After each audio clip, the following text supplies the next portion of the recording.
dogs tripping on me, bitch.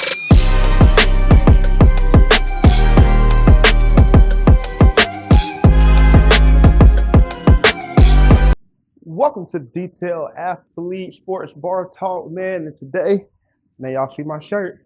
Y'all see my shirt. FYO, FYO, FYO. You got Pooh Shiesty with FDO.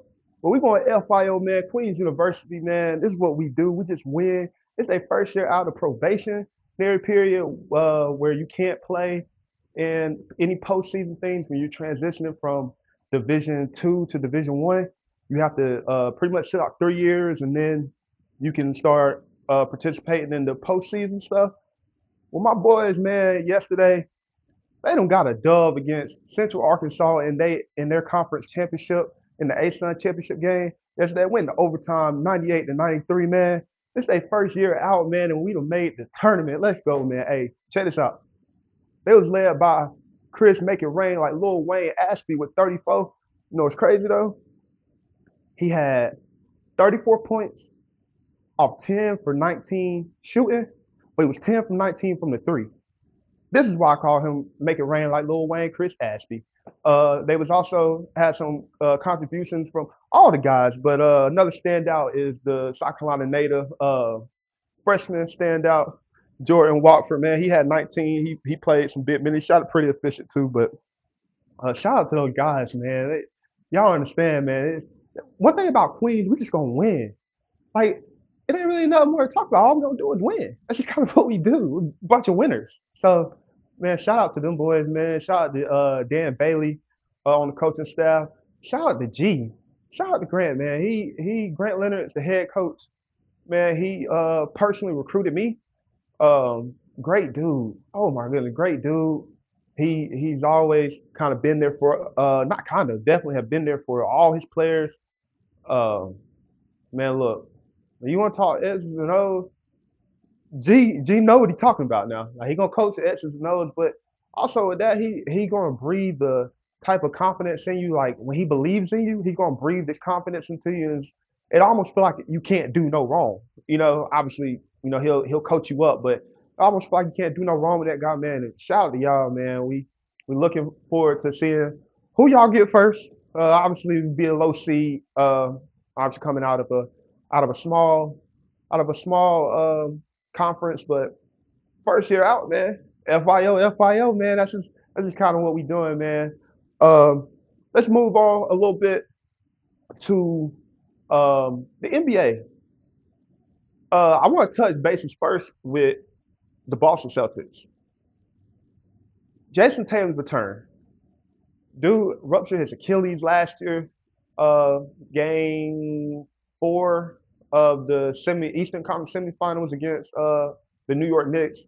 Ruptured his Achilles, man, and he came back. He done came back in 10 months. And, you know, I've been listening to the pundits talk and things like that, but I feel like they, you know, it's hard to fathom coming back from an Achilles rupture like that, where, you know, guys haven't really been successful in doing that.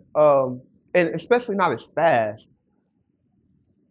I'm here to say that I think that obviously with technology and the way that doctors work, I think that they're going to the Achilles tear might start turning to the new ACL. You know, that long win. Uh, the ACL injury was one of those injuries where you tear your ACL, dudes either losing their career. You know, guys thought it was over. Um, You know, it took about a year, maybe some. You know, that's the old adage of they blew their knee out. You know, but now you see guys coming back almost better, stronger, faster when they tear their ACLs, and seeing people playing like 9 months, 8 months. You know, coming off an ACL tear. So uh, shout out to JT for being able to, you know, keep his head up, keep confidence, and keep working to get back. What I want to speak about though is his first game back. He started like 0 for 6, which, you know, we can understand, right? We can understand that because he's a little rusty, you know, hadn't played like in a game, you know. But it was so force fed, I feel like. For me, um, they was just force feeding him. Here, Shoot the ball, JT here. Shoot the ball. JT is not very efficient. Get his legs back on there. I ain't trying to sound no hater. Don't get it twisted. I can't stand Boston. You know what I mean? Cause my sister boys, man, we'll talk about them another day. But you know, back on the topic at hand, JT came back. You know, he almost did have a triple double, so I'm not gonna take that from him. It just wasn't efficient, you know. But then they play Cleveland last night or yesterday in the or Sunday in the early in the day, and he was 6 for 16 with 20 points, shooting step backs and all. You can tell he a little ginger now. He a little ginger, but he was shooting the step back and everything. So like that's good to see that he's taking that step to get back and play.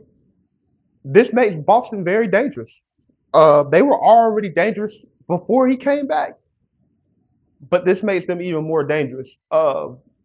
Because now you have Peyton Pritchard, who has been balling all along. He's one of those guys where he, to me, let me know in the comments if you think that I'm wrong, but I feel like he is the glue. Like he's a glue guy, almost like an X factor kind of for Boston.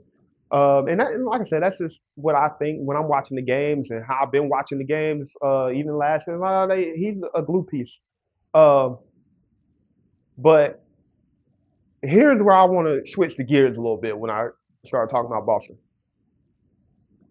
Jaylen Brown. Jaylen, paint my hairline on Brown has got to be MVP. Y'all let me know in the comments, man, if you can tell me, if not him, who?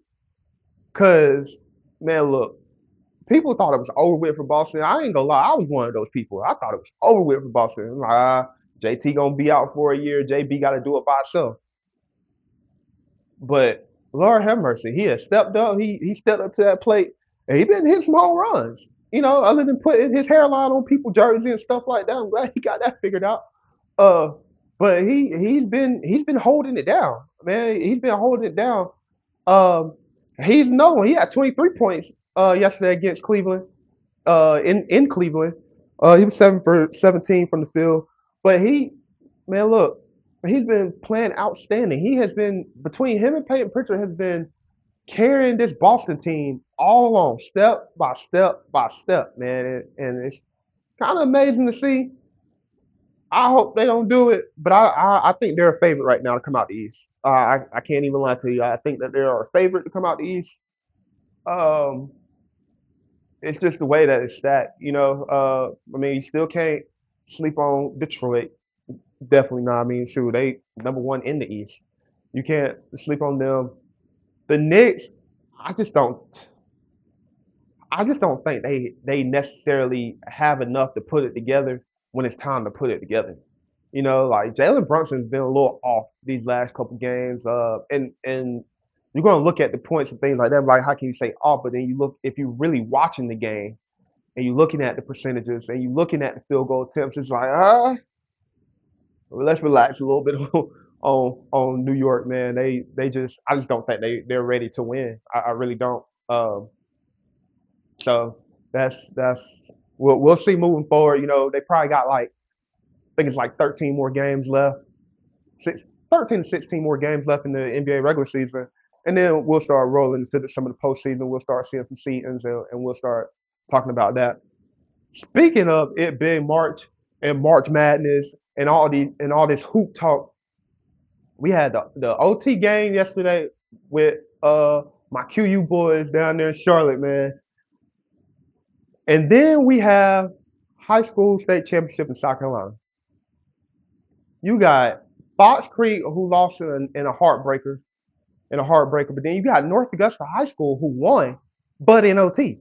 So you want to talk about some madness going on? So let's break it down a little bit. Let's talk the Creek first. They lost 52-49. Heartbreaker, man. Point guard fouls out. They had to string some stops, get some stops together toward the end of the game. Really had to climb out a hole. That whole second half, they were down anywhere from 2 to 8 the whole half. I mean, yeah, the whole second half. So, I mean, those guys play hard. What right now is controversial is how the end of the game was handled. And let me tell you something. I'm gonna stick up for my guy, man. Whatever the criticism and narrative is on my guy Timmy, man, cut it out. You got to cut it out, bro. The dude is a third year coach, fourth year coach, head coach at this school, and it took him to a state championship. He's young, man. Give him a break. He's 28, 29. Like, relax. Like, he's going to make mistakes. To be honest, I ride with him, Paul. Like, I think he made the right choice because he trusted his guys. You got to think, whenever they tied the game at 49-49, the reason what ended up happening is they threw the ball over their defense's head because because Christ Church got it out quick and got running and got an open shot for the three in the corner.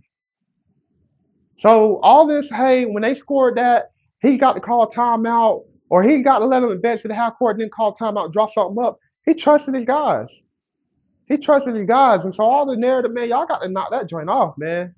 He trusted his guys. And let's be real, even with all that, Kobe still got a really good look considering the circumstances. He just missed. He missed. It happens. Like it happens. Even the greatest basketball player of all time, in Michael Jordan, I was listening to a stat today, and it said that he was 50% on the dot in go aheads or game winner walk offs in his career. So even he missed. Like, dudes missed, man. And so y'all can let me know in the comments, man. Reach out to me. Let me know, what you think about it. I mean, obviously it don't matter. What's done is done. But let me know what you think about that. I think that he went down trusting his guys. He trusted his guy. Kobe's one of the stars of that team. Uh, like I said, they lost in a nail biter, man. It's tough when you lose games like that. I mean, guys played well for the most part. I mean, played well. But let's switch the gears a little bit to the other team, the other area team in North Augusta. They played South Point and they won 64-56 in overtime. I remember driving home with my guy Jay after the Fox Creek game on Friday night. And we were talking about North Augusta and how they played last year in the state championship, and some star players like Jordan, how they just didn't play well, in that first state championship last year against Lancaster. I told them, look at all the experience though, like them experience playing in a state championship. Watch it be different tomorrow night on Saturday night, and that it was. You could see by the way that he was playing, the whole team, the guys that had been there last year and got a chance to redeem themselves this year, they played with a different confidence. Because once you've been there before, some of the things that you're nervous about, you're no longer nervous about. I talked about on my last episode about being in the game or being part of the game. They're in the game. They were so locked in, like they were in the game. Uh, I want to shout out my guy though from South Point, man, Trey. We call him young boy Trey, man. He was number 10, 2,000 point scorer, which I did not know. 2,000 point scorer in high school, which is insane. 6'8", can kind of do it all. He has a number of big time offers, so I'm kind of excited to see what he chooses and what he's going to do. But he gave North Augusta all they can handle, man. Young boy can play. As simple as that. Like, little dude can play, man. He just, his team, obviously, his team is good enough to make state championship. He needed some of those guys to make some plays later in that game to, secure a victory. But the dude can play. I think he went into halftime like 6 points. He ended the game like 25. So and most of that was in the second half. I don't think he scored too much in overtime, but good luck to him. He used to come to Queens kids camp when he was young. He was always taller than everybody else. He was supposed to be with the yeah, the 7, 8-year-olds, 9-year-olds. We had to put him up with the 12-year-olds, 12, 13-year-olds because he was just bigger than everybody else. Like he's always been tall. So it's been kind of interesting and kind of exciting to see where he has taken off to. Look, man, we talked about a couple things.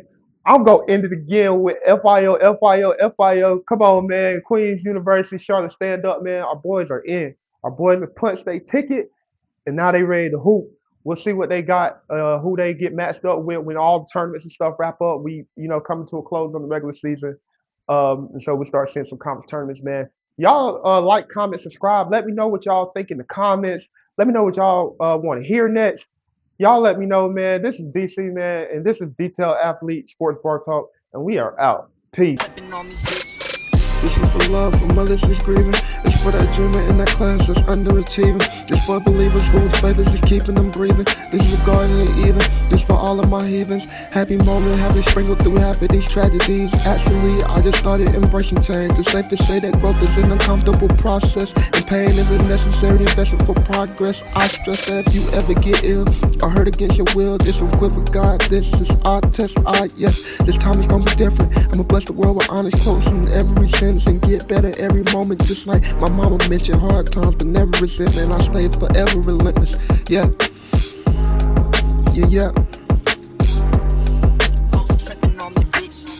I gotta grind, I can't leave them behind. They said, boy, you the ticket, I ain't talking about fines. I know I'm on the right path, I ain't looking for signs. They say the quickest way to break through is freeing the mind. Man, my goal is perfection, but I may never reach it. It's every man for themselves, watch how you sharing secrets. No, I don't like parasites, I can't tolerate leeches. I get to word my testimony, I feel like a deacon. The truth is in the fine print, you gotta pay attention. Rule number 1, never try to speak more than you listen. I know the biggest thing in life is to stay consistent. That's why I'm working on the present. I know that I'm gifted. I can't give up cause life is a challenge. I got the world on my shoulders, I'm trying to keep balance. No, I ain't never seen the world, I'm exploring my talent. My destiny is set in stone, you can say that it's mounted. I gotta get it, ain't no way around it. That's how it goes, I ain't worried about the coach's pick cause I'm already chose. And God gave me the key to every door that they done closed. I done came a long way from canned goods and pallets on the floor. Life done taught me some lessons. I don't face some rejections. I know that this is my path. No, I don't need no direction. I'm just tired of this stressing. We in need of a blessing. Sometimes I sit and look at my reflection.